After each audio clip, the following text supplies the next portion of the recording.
தமிழக அரசியல்ல நாளுக்கு நாள் மாற்றங்கள் நிகழ்ந்து கொண்டே இருக்கு. நடிகர் விஜய் அவர்களின் தமிழக வெற்றிக் கழகம் ஆரம்பித்த போது இருந்த அந்த மாஸ் இப்போது மெல்ல மெல்ல குறைய ஆரம்பிச்சிருக்குதுன்னு ஒரு சந்தேகம் பலருக்கு வந்திருக்கு.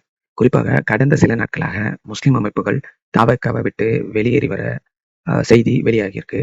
அதே மாதிரி தவேகாக்குள்ள இருந்தே பல கலக குரல்கள் வெளிப்படையா வெளியே வந்து பேச ஆரம்பிச்சிருக்காங்க. இது எந்த அளவுக்கு தவேகா விஜய் அவர்களுக்கு நெருக்கடியை ஏற்படுத்தும் அப்படின்னு அதோடைய தாக்கம் நம்ம இந்த தேர்தலில் என்னவா இருக்கும்ன்றத முழு அலசல இந்த வீடியோல பார்க்கலாம். தமிழக வெற்றிக் கழகத்திற்கு இளைஞர் பெண்கள் மத்தியில மிகப்பெரிய வரவேற்பு இருந்தது. இரு பெரிய கட்சிகளான திமுக, அதிமுக மற்றும் மாற்றம் என்று சொல்லக்கூடிய நாம் தமிழர் கட்சி ஆகியோரிடையே பெரிய ஒரு அழுத்தத்தை ஏற்படுத்துச்சு. ஆனா இப்போ நிலைமை கொஞ்சம் மாறி இருக்கு.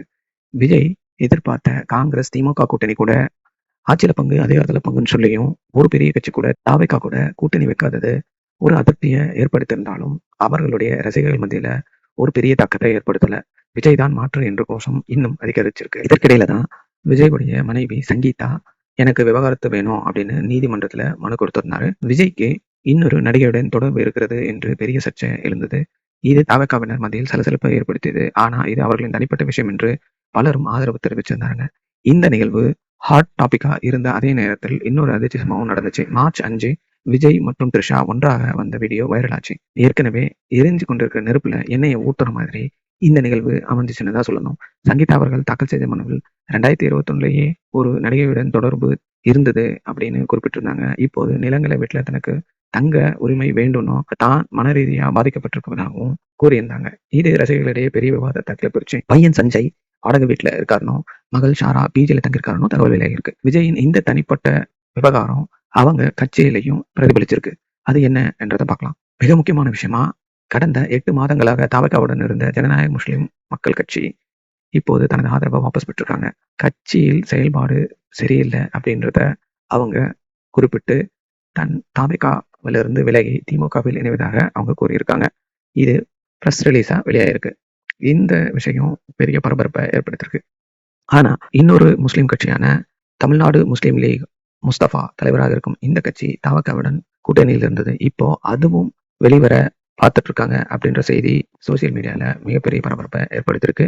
இது வதந்தியாகத்தான் இது வரைக்கும் இருக்கு. அதிகாரப்பூர்வமா எந்த அறிவிப்பும் இன்னும் வரல. இப்படி முஸ்லீம் சிறுபான்மையினர் ஓட்டு தவேகா பக்கம் இருந்து திமுக பக்கம் போறது தவேகாக்கு ஒரு பெரிய சர்க்கிளா தான் பார்க்கப்படுது.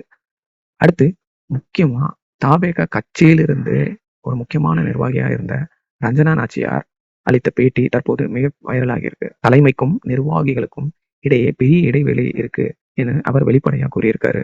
விஜய் அவர்கள் மகளிர் தின கூட்டத்தில் என்னுடைய பர்சனல் விஷயங்கள் எல்லாம் நாட் வர்த் இட் என்று கூறியது தற்போது பெரிய சர்ச்சையாகியுள்ளது. 25 வருடங்கள் கூட வாழ்ந்த மனைவி நாட் வர்த் இட் என்று எப்படி சொல்ல முடியும் அப்படின்னு நாச்சியார் கேள்வி எழுப்பியிருக்காரு. அவர் கொடுக்கிற பேட்டியில 2025ஆம் ஆண்டு கரூர்ல நடந்த துயர சம்பவத்துக்கு கூட விஜய்க்கு ஆதரவா நாங்க நின்னோம். சங்கீதா விவகாரத்து வழக்கு தொடுத்த போது கூட அது அவங்க தனிப்பட்ட விஷயம்னு நாங்க எல்லாரும் அவருக்கு ஆதரவா நின்னோம். ஆனா சங்கீதா விஜய்க்கு ஒரு நடிகையோட தொடர்பு இருக்கு அப்படின்னு டைவர்ஸ் கேட்ட இந்த நிலையில அவர் ஒரு நடிகையோட ஒரு திருமணத்திற்கு போனதை எங்களால ஏற்க முடியல. அதுவும் இல்லாம மகளிர் தின கூட்டத்துல என்னுடைய பர்சனல் நாட் வர்த்துன்னு சொல்லி சங்கீதாவை அவரு ரொம்பவும் குறைவா மதிப்பிட்டது ஒரு பெண்ணா எனக்கு ஏற்புடையதாக இல்லை அப்படின்னு ரஞ்சனா நாச்சியார் அவர்கள் கூறியுள்ளார்.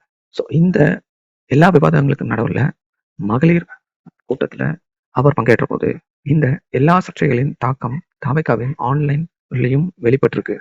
முன்னர் விஜய் ஒரு நிகழ்ச்சியில கலந்து கொண்டா ஆன்லைன்ல வந்து அவர் பேசினா குறைஞ்சது 1 லட்சம் பேர் இல்ல 1 லட்சம் பேருக்கு மேல நேரலையில பார்ப்பாங்க. ஆனா இந்த குடும்ப பிரச்சனைகள் மற்றும் த்ரிஷா வீடியோ வைரலான பிறகு நடந்த நிகழ்ச்சியில் அவரது அந்த ஃபாலோவர்ஸ் கம்மியாயிருக்காங்க. 70,000க்கும் மேற்பட்டவங்க தான் இந்த ஆன்லைனுக்கு வந்திருக்காங்க. குறைஞ்சது ஒரு 30,000 to 40,000 பேர் குறைஞ்சிருக்கிறதா ஒரு தகவலும் வெளியாயிருக்கு. அடுத்த முக்கியமான விஷயமா, யாரும் எதிர்பார்க்காத ஒரு விஷயத்த விஜய் மகளிர் தின விழா கூட்டத்துல பண்ணாரு. இலவசங்களுக்கு எதிரா படத்துல காட்சி வச்சிருந்த விஜய் இப்போ இலவசங்களை அள்ளி வீசுறது நியாயமான மக்கள் கேள்வி எழுப்ப ஆரம்பிச்சாங்க. இதுதான் மாற்றம் அப்படின்னு பல பேர் கேள்வி எழுப்புறாங்க. ஏற்கனவே திராவிட கட்சிகள் இலவசம் கொடுத்துதான் மக்களை ஏமாத்திட்டு இருக்காங்கன்னு அதே விஷயத்த விஜயும் செய்யறது ஏற்புடையதா இல்லை அப்படின்ற வாதமும் வைக்கப்பட்டது.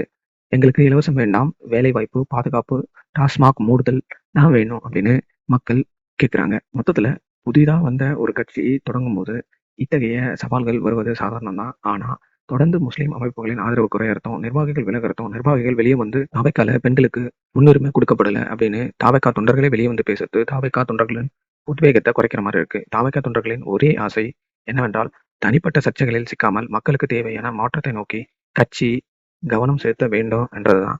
விஜய் அவர்கள் இந்த சர்ச்சைகளுக்கு ஒரு முடிவு கட்டி கட்சியின் வளர்ச்சியை நோக்கி கவனம் செலுத்த வேண்டும். அதை பண்ணுவாரு அவர் என்று நம்புவோம். நீங்கள் இதை பற்றி என்ன நினைக்கிறீர்கள்? இந்த மாற்றம் 2026 தேர்தலில் எப்படி தாக்கம் ஏற்படுத்தும்? முஸ்லிம் கட்சிகள் தாவேக்கால இருந்து விலகுவது தாவேக்காவுக்கு பின்னடைவா? ரஞ்சனா நாச்சியாரின் கேள்வி நியாயமானதா? கீழே கமெண்ட்ல சொல்லுங்க. இந்த வீடியோ உங்களுக்கு பிடிச்சிருந்தால் லைக் பண்ணுங்க, ஷேர் பண்ணுங்க. இதே போல வீடியோக்களை பார்க்க வாக்குப்பெட்டி சேனலுக்கு சப்ஸ்கிரைப் பண்ணுங்க. நன்றி, வணக்கம்.